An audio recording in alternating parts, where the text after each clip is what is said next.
There's a question most people never stop to ask, not because the answer is hidden, but because the question itself is uncomfortable. The question is this: how much of your suffering right now, today, is caused by reality? And how much is caused by the story you are telling yourself about reality? Sit with that for a moment. Because the ancient Stoics believed that almost everything we call suffering, the anxiety, the frustration, the quiet dread that follows us through the day, almost all of it lives not in the world, but in the mind.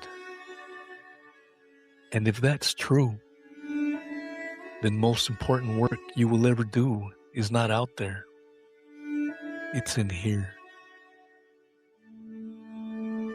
This is the story of Stoicism, one of the oldest, most quietly revolutionary philosophies ever conceived. And today, it may be more relevant than at any other point in human history. What is Stoicism? When most people hear the word Stoic, they picture someone cold, emotionless, the person at the table who never laughs, never cries, never lets anything land. That's not Stoicism. It's just suppression wearing a philosophical costume. Real Stoicism is something far more nuanced and far more human. Stoicism is a practice of perception. It's the deliberate training of how you see, interpret, and respond to the world around you. It doesn't ask you to feel less. It asks you to understand your feelings well enough that they stop controlling you. Think of it this way. Two people receive the same piece of bad news.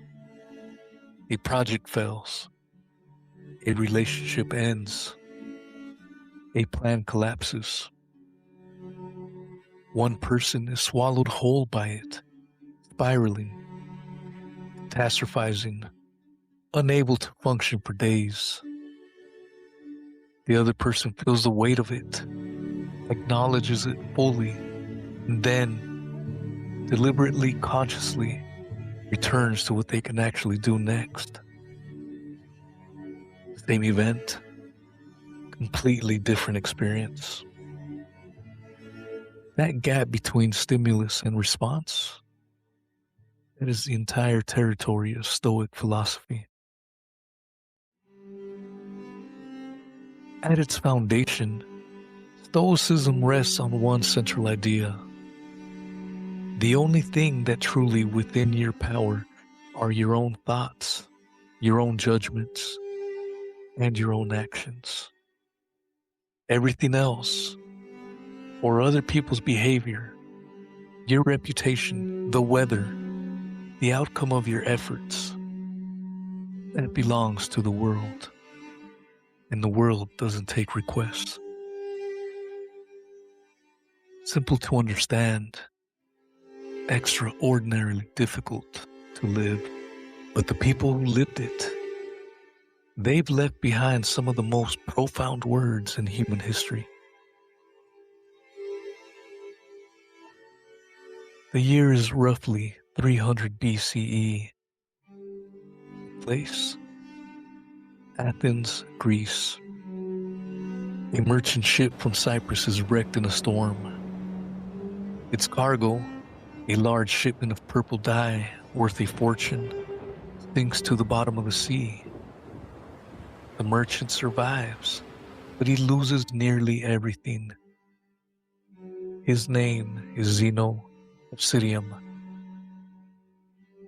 Stranded in Athens with little money and no clear direction, Zeno wanders into a bookshop. He picks up a text about Socrates and reads it standing there in the aisle. Something shifts in him. He asks the bookseller where he might find men like Socrates. The bookseller points out a man walking past. That man is Crates of Thebes, a philosopher.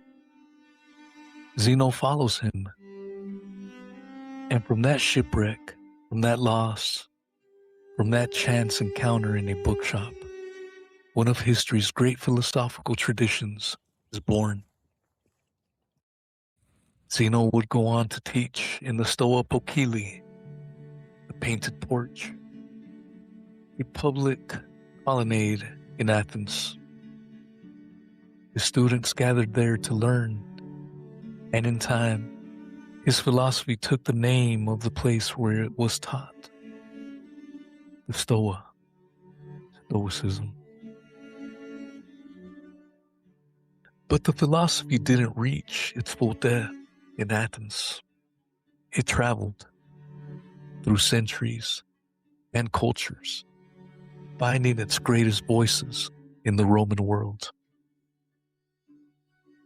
Seneca was a playwright, a statesman, and an advisor to Emperor Nero.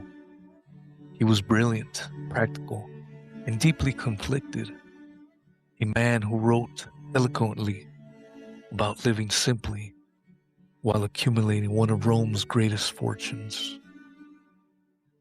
He knew his contradictions. He wrote about them openly. I have not yet achieved the wisdom I'm describing, he once admitted in spirit, if not in those exact words. But I am moving toward it. That honesty is part of why Seneca endures. He was not a saint offering commandments from above.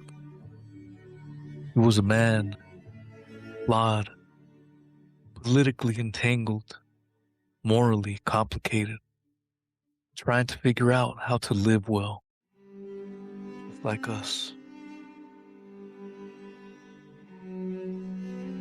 Epictetus was born into slavery. Let that land for a moment.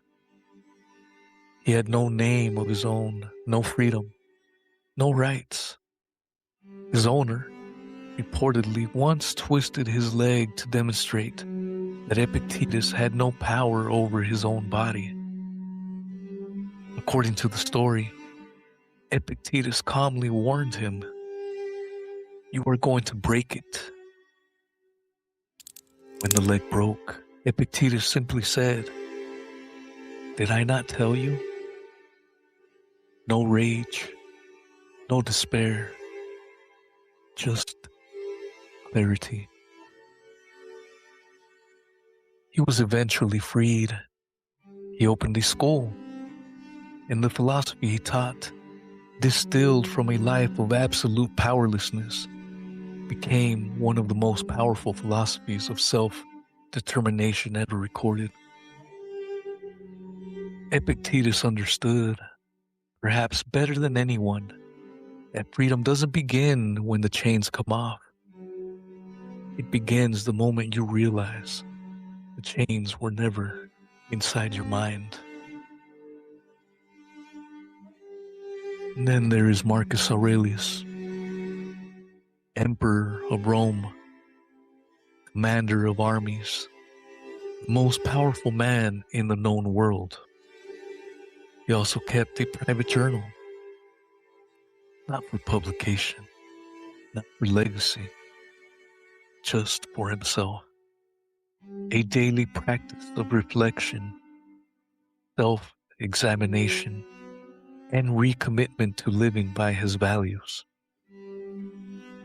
We call that journal the Meditations, and it reads not like the proclamations of an emperor, but like the quiet notes of a man fighting every single day against his own ego, his own impatience, his own temptation to become exactly what power tends to make people.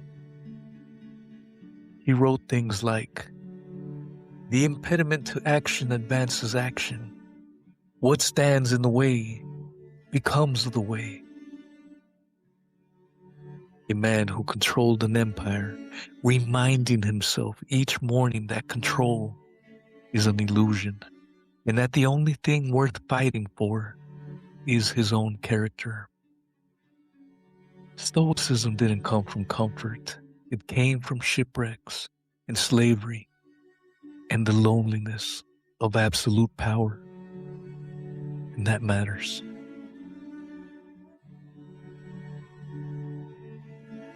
So what does Stoicism actually teach? At its core, three interlocking ideas. The first, the dichotomy of control. Stoics divided the entire universe into two categories: things within your control and things outside of it. Within your control, your thoughts, your intentions, your choices, your effort, your response. Outside your control, literally everything else. The weather, other people's opinions, whether your flight is delayed, whether the economy dips, whether someone you love decides to walk away. Here is the radical implication of this. Most of what we spend our emotional energy on is in the second category. We agonize over what people think of us. We catastrophize about outcomes we cannot predict. We rehearse arguments with people who aren't in the room. We carry grief about things that haven't happened yet. The Stoic practice, the actual daily discipline, is to continually ask, is this in my control or not? And then to redirect your energy accordingly. It sounds almost too simple until you try it for a week. The second principle. Perception shapes reality. Stoics believed it is not events that disturb us. It is our judgments about events. This isn't the same as toxic positivity. It's not everything happens for a reason, or just look at the bright side. Something more rigorous than that. It's the recognition that every situation you encounter is, at first, neutral. It has no inherent meaning. Meaning is something you assign, and that assignment, that interpretation, is where your power lives. Marcus Aurelius called this practice taking the impression apart. When something happens, he would train himself not to accept the first interpretation, the one that came with the most heat and emotion, but to look at the bare facts of the situation and ask, what is actually true here? What am I adding? If a colleague doesn't respond to your message, you can add, they're ignoring me. They don't respect me. Something is wrong. Or you can observe, they haven't responded yet. Full stop. One version creates suffering. The other keeps you free. The third principle. Virtue is the only true good. This is perhaps the most challenging Stoic idea for the modern mind. Stoics believed that external things, wealth, status, comfort, even health, are what they called preferred indifference. Yes, you'd prefer to have them, but they are not in themselves good, because they can be taken from you, and your happiness cannot be permitted to live inside things that can be taken from you. What cannot be taken is your character, your integrity, your courage, your commitment to treating others well, even when it costs you. Stoics call these virtues wisdom, justice, courage, and self-discipline, the only genuine goods. Everything else is secondary. This doesn't mean you stop caring about success or comfort. It means you stop needing them in order to be okay. Here's the honest truth. The world we are navigating today would have fascinated the Stoics and terrified them. Never in human history have we had such immediate, constant access to information and to other people's opinions, performances, and pain. We scroll through 1,000 lives before we've had our own morning coffee. We are exposed daily to a volume of noise that no human nervous system was built to process. And underneath it all, something very quiet is being asked of us. The same thing the Stoics were asking 2,000 years ago. Who is in charge here? You or the flood? Take social media. The architecture of every major platform is designed with one goal: to provoke a reaction, outrage, envy, fear, tribal loyalty. Because reactions drive engagement, and engagement drives revenue. Stoic response is not to delete every account and move to a cabin in the woods. It's to notice what's happening, to watch, with something approaching detachment, how your mood shifts as you scroll. To ask yourself, am I choosing this feeling, or is it being manufactured for me? That's not paranoia. That's the dichotomy of control, applied in real time. Or take failure, which most of us, if we are being honest, are more afraid of than almost anything else. We build entire identities around avoiding failure. We don't start the business. We don't write the book. We don't say what we actually feel. Because if we try and it doesn't work, then what does that say about us? Epictetus would have a very direct answer. Nothing. It says nothing about you. Your effort is yours. The outcome belongs to the world. If you did the thing with full commitment and honest intention, you have not failed. You have simply encountered a result. The fear of failure, really, is the fear that our worth is tied to our outcomes. Stoicism severs that connection.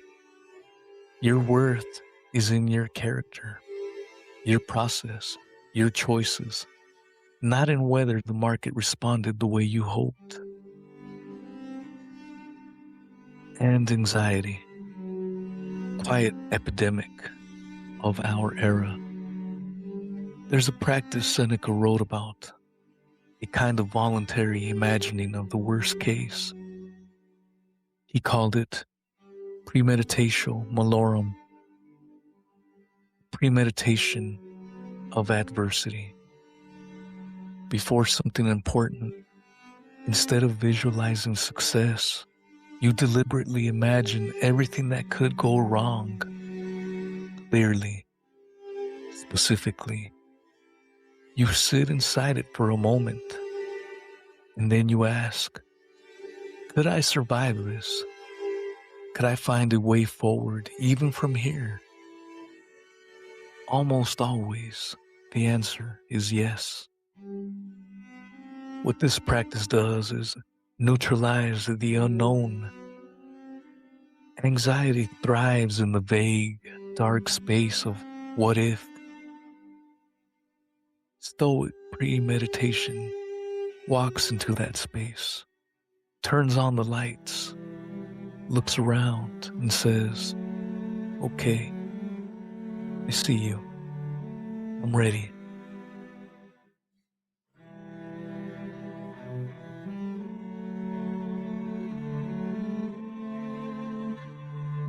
Philosophy without practice is just decoration. The Stoics knew this. Every major Stoic thinker emphasized daily exercises, concrete, repeatable habits that kept philosophy alive in the body, not just in the mind. Here are 5 that you can begin today. Before your phone, before the news, before the flood of the day begins, take 5 minutes, just 5, and ask yourself 3 questions. What might challenge me today? What principle do I want to carry with me? What is within my control and what is not? You are not planning. You are not setting goals. You are orienting. You are choosing who you want to be before the world gets a chance to choose for you. Marcus Aurelius did something like this every morning. Meditations are, in part, a record of it. At the end of the day, another 5 minutes. Seneca described reviewing the day 3 times. Where did I fall short? Where did I hold steady? Where can I do better tomorrow? No self-flagellation, no performance, just honest examination. The way a craftsman looks at the day's work and sees clearly what still needs refinement. This practice, done consistently, builds an almost uncommon self-awareness. You start to see your patterns, the triggers that pull you off course, the moments where your best self shows up and why. Negative visualization. We touched on this, but it deserves its own moment.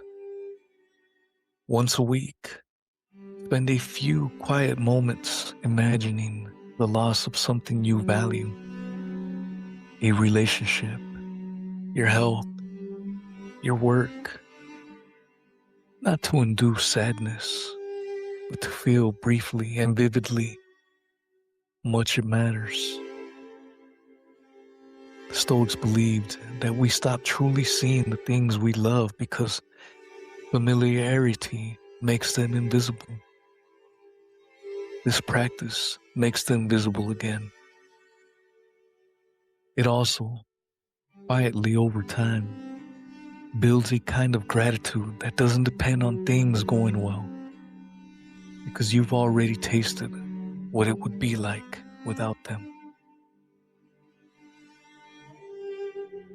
The pause. This one has no fixed time. It happens in the middle of things. The moment before you send the sharp reply. The moment before you say yes to something you want to say no to. The moment when someone does something that makes your blood rise. Just pause. Not forever, not to suppress, just long enough to let the first wave of reaction pass, and to ask quietly, what would I choose to do here? if I were the person I want to be. Epictetus taught that this gap between stimulus and response is the seat of all human freedom. The pause is how you claim it. Do one hard thing each day. Stoics believe that comfort, left unchecked, becomes a kind of trap. When we only do what's easy, we start to believe that we can only handle what's easy. So each day, one thing that asks something of you: a cold shower, an honest conversation you've been postponing, an hour of focused work instead of distracted scrolling, a run when you'd rather sit. Not because suffering is noble, but because choosing discomfort deliberately, voluntarily, is proof to yourself that you are not ruled by your comfort, that your choices are driven by values, not conditions. Over time, this builds something the Stoics called ascesis, a kind of trained resilience. Not toughness, not numbness, but the quiet confidence of someone who knows they can handle more than they used to think.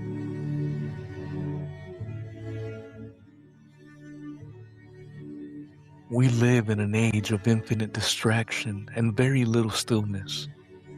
We are more connected than any humans who have ever lived, and by many measures, more anxious, more isolated, more uncertain about who we are and what we are doing here.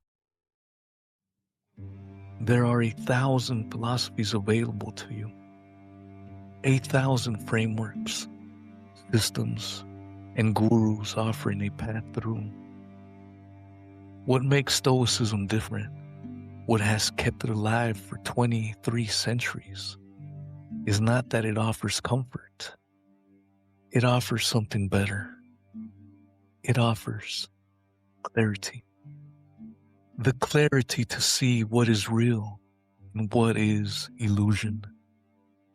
The clarity to know what is yours to carry and what is not.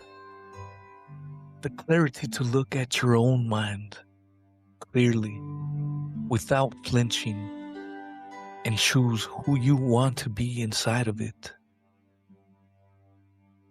Zeno lost his ship and found philosophy.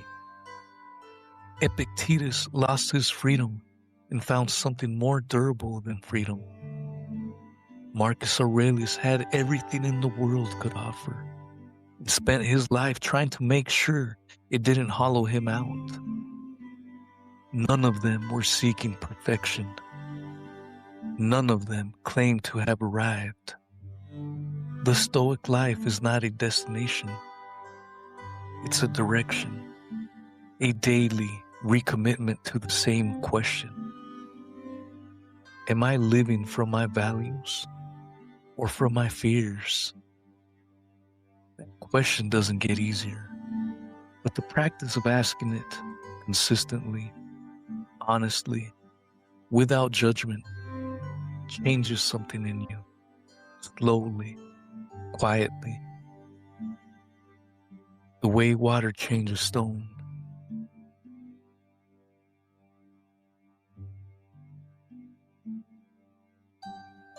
If you take one thing from this, not a technique, not a quote, not a historical name to look up later. If you take one thing, let it be this: you are not your circumstances. You are your responses to them. The traffic, diagnosis, the disappointment, the slow accumulation of small injustices that life hands to everyone. None of that has the final word. You do. Not because life is fair, it isn't. Not because hard things aren't hard, they are. But because somewhere inside the oldest philosophical tradition in the Western world, in the words of shipwrecked merchant, a freed slave, and a lonely emperor writing to himself by candlelight, there is a truth that has never stopped being true. The mind is its own place. And in that place, you are always free to choose.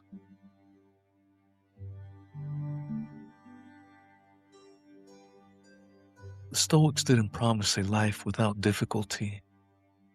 They promised something more honest, that you could meet difficulty with dignity, that you could be moved without being swept away, that you could feel everything, grief, joy, uncertainty, love, and still remain underneath it all, composed. Not cold, not distant, composed. Start small. Try the morning reflection tomorrow. Ask the question before you send the next sharp message. Notice, once this week, what you are actually in control of and what you are not. Philosophy is not a library, it's a life, and yours is still being written. And if you want to go deeper, the best place to start is Marcus Aurelius' Meditations. It's not long, it's not dense, and almost every page feels like it was written for exactly the moment you're in. If this resonated, if this hit, share it.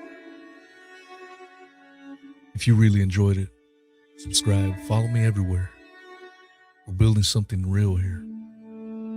Stay grounded, stay sharp, stay unshakable.